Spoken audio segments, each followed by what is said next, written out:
beloved Boss Mike Cervera.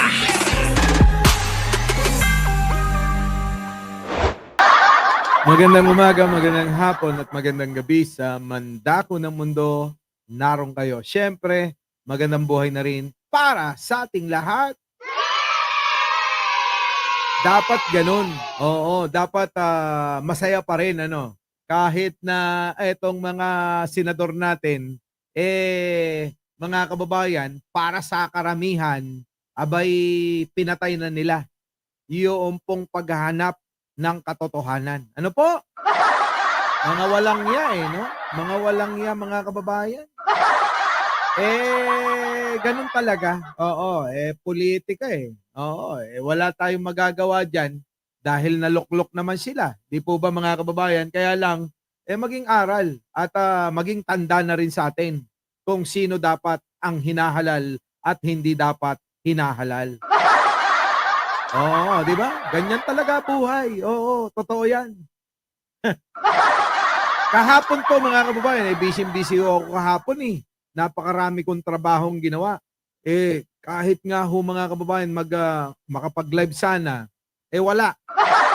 Hindi ko nagawa.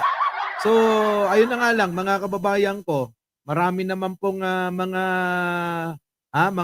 mga kasama natin ng mga nakapag-vlog at nakapagbigay ng reaksyon patungkol sa ginawa po diyan na na hearing diyan sa Senado.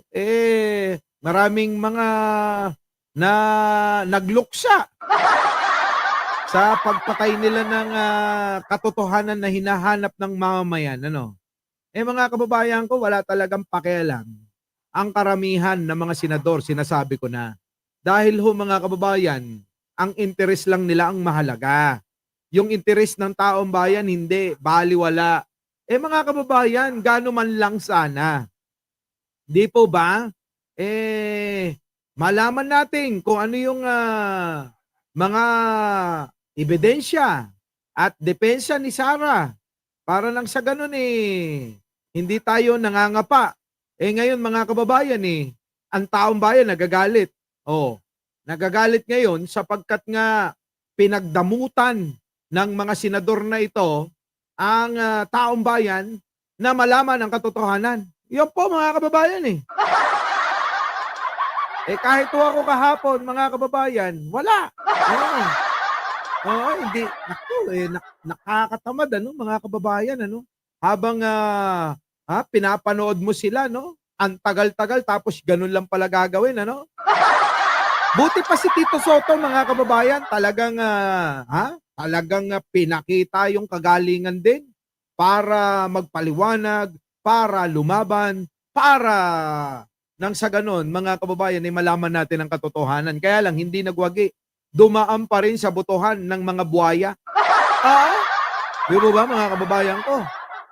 Nakakadismaya. Ano po? Kayo ho, anong nararamdaman ninyo? Ako nadismaya. Pero expected ko na. Expected ko na po na ganyan talaga mangyayari. Oo, di ba? Sabi niya, hindi ko nga po tinapos. Naaasar daw siya. Memorize ni Tito Sen ang Constitution, sabi ni Jojo Chavez. Yun na nga syempre. Sabi ko nga sa inyo, matagal na naging naging Senate President. Kaya, syempre, marami na rin kasanayan. Nakakawalang gana. Yan na nga yun. Sinasabi ko sa inyo Ito ba? Pero, mga kababayan ko, ganun pa man, tuloy pa rin ang buhay. Ano po? Tuloy pa rin ang buhay natin. Bakit kanyo? Archive lang naman Hindi naman nila dinismiss mga kababayan Oo. Isinantabi muna mga kababayan. Isantabi muna. Tsaka nyo na lang yan kapag matibay na. Pero alam nyo takot din sila Takot din sila na i-dismiss ng tuluyan Oo, takot na takot sila. Sana nga mga kababayan, dinismiss na lang. Ganun din naman kung dinismiss nila yan, di lalong naghimutok ang taong bayan. Ang mangyayari niyan mga kababayan, baka magkaroon pa ng pag-aaklas ang taong bayan Dahil ang taong bayan ay nag-aantay kung ano yung magiging resulta at kung ano yung katotohanan talaga diyan. Mapakanino mang panig kayo. 'Di ba? Mga kababayan, sa lahat ng level, oo, ng edad ng tao, bata, matanda, nasa gitna, lahat nag-aabang mga kababayan eh. Abang na abang. Kaso wala eh. Pwede pa buksan ulit, Boss Mike. Parang binalot. Oo. Pwede pa. Oo, pwede pang buksan yan. Sabi nga ng ilang mga senador, mga kababayan ko, meron pa naman na next year daw. Meron pa namang next year. Galing-galingan na lang ng mga kongreso rin. Oo. Hindi yun. Minsan mga kababayan ko, napansin ko lang yung mga katwiran ng mga senador, sinangkalan lang yung Korte Suprema, no? Oo, yun lang yung naging nila alibay, katwiran, na isinangkalan lang ho nila yung pong Korte Suprema. Kung ano yung desisyon ng Korte Suprema, doon na lang kami. Hindi na ho nag-isip ng para sa sarili. Ano po? Ganun ho yung mga hinalal po ninyo na mga senador. Yung po bang hindi na ho sila nag-iisip ng para sa kanila, kundi yun na lang, kung ano yung desisyon na lang ng Korte Suprema, yun na lang eh. Doon na lang sila mga kababayan, nagbase.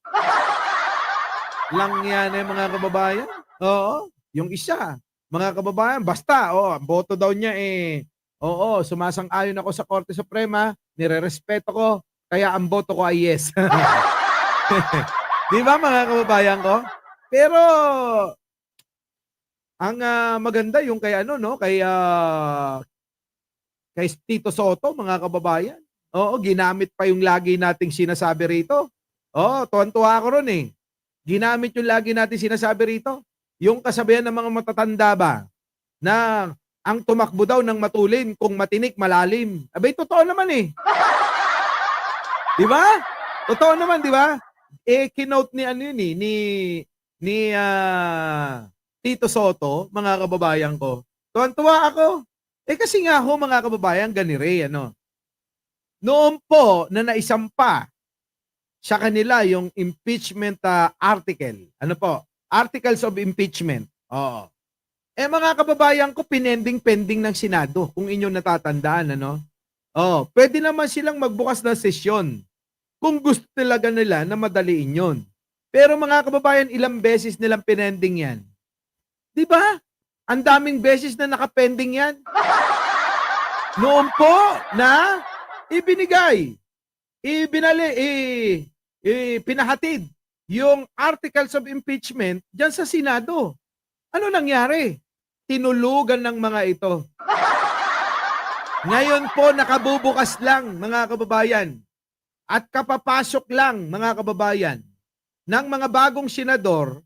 Mga kababayan yung iba, mga kababayan, hindi pa nga nakakapanumpa. Bumabanat na agad na daw, i-dismiss na. Walastik, mga kababayan ko, ng buhay ng mga mga senador natin, So yon, mga kababayan, ang ating tatalakayin at syempre ang taong bayan nagsalita na rin, mga kababayan, Nagsasalita ngayon ng taong bayan. Hindi natin maitatago yan. Mga senador na bumoto ng yes, masarap ang tulog ngayon. Mga kababayan? Masarap ang tulog ngayon. Yan, tumpak, nagsasalita. Wala pang, kaya nga, di ba? Sa sobrang pagmamadali yun. Dinaig pa yung forthwith na dapat ginawa nila nung una pa. Pero ngayon, mga kababayan, tila ba nilagpasan pa nila yung forthwith. Sa sobrang tulin, pagmamadali, mga kababayan ko, nilagpasan nila yun.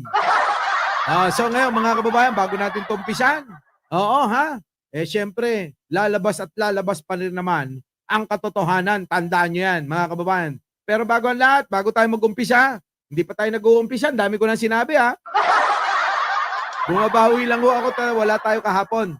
Bago natin tumpisan mga kababayan, huwag niyong kalimutan na mag-like, mag-share, at mag-subscribe. Yan po mga kababayan yung pinagkait sa atin, no? Yung katotohanan. Bakit ba mga kababayan? Ano bang meron dyan? Bakit ba pinipigilan? Ano po mga kababayan ko? Yung katotohanan lang naman ang gusto malaman ng taong bayan. Di po ba? Kaya nga ho mga kababayan, yung kanta na yan naaayon talaga sa kanila yan. Yung katotohanan, mga kababayan ko. Di ba? Wala tayong magagawa mga kababayan. Dismayado nga ang taong bayan dito sa nangyari kahapon. Opo. Sa totoo lang ho mga kababayan minsan nakakatamad mga kababayan na may mga ganyan tayong mga senador. Oo, nakakadismaya. Ngayon mga kababayan ko, tandaan nyo na lang sila. Di po ba? Nanood ako sa hearing ng Senado kahapon at ang naging resulta ay nakakadismaya. Galit ang nararamdaman ng taong bayan. Yan na nga. Kaya nga ho mga kababayan Ito pa mga kababayan ito na nga. Yan. Papakita ko sa inyo mga kababayan ko.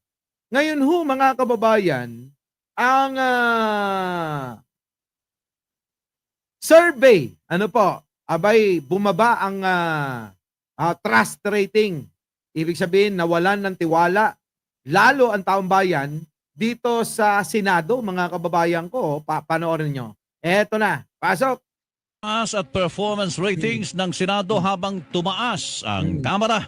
Batay sa tugon ng basa survey ng Kita nyo, habang bumaba ang trust rating ng Senado, abay tumaas naman ang trust rating ng Kamara. Kita nyo mga kababayan ko.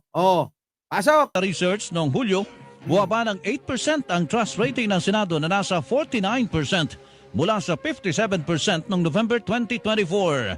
Nasa 47% naman ang mga nagsabing nasisiyahan sila sa pagganap ng Senado sa tungkulin nito sa nagdaang 3 buwan na mas mababa mula sa dating 53%. Samantala, kapwa tumaas ng 8% ang trust at performance ratings ng Kamara. 57% ang trust ratings ng Kamara mula sa dating 49%, habang umakyat sa 55% mula sa 47% ang kanilang performance rating. Sinagawa ang survey mula July 12 hanggang July 17 na sinagutan ng 1,200 respondents at mayroon itong plus-minus 3%. Ayun naman lagi, may plus-minus So mga kababayan ko dito, hindi pa nangyayari ito Hindi pa nangyayari mga kababayan itong hearing mga kababayan ko.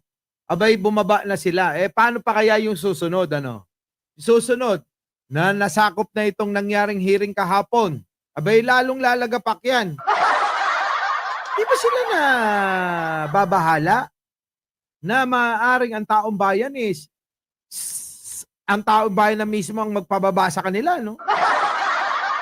Sa totoo lang, oo. Ang taong bayan na yung magpababa sa kanila dyan sa pwesto nila. Ang kakapal ng mga mukha mga kababayan ko. Biruin ninyo mga kababayan na pinag-uusapan sa Senado, bilyon-bilyon. Hindi milyon. Grabe, Sa kubeda tuloy nila. Gagalit po kayo?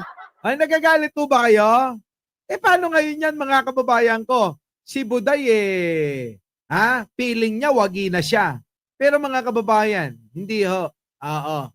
Yan po ay isinentabi lang muna. Dahil ang paliwanag ng mga senador, kasama daw masyado na daw nakatutok sila dyan.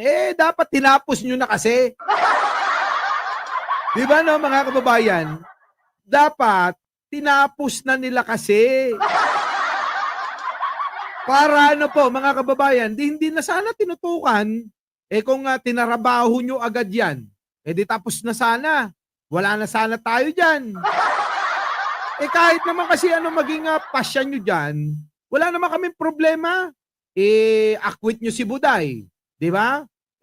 Absuelto nyo si Buday. Panagutin nyo si Buday. Walang problema sa amin yan.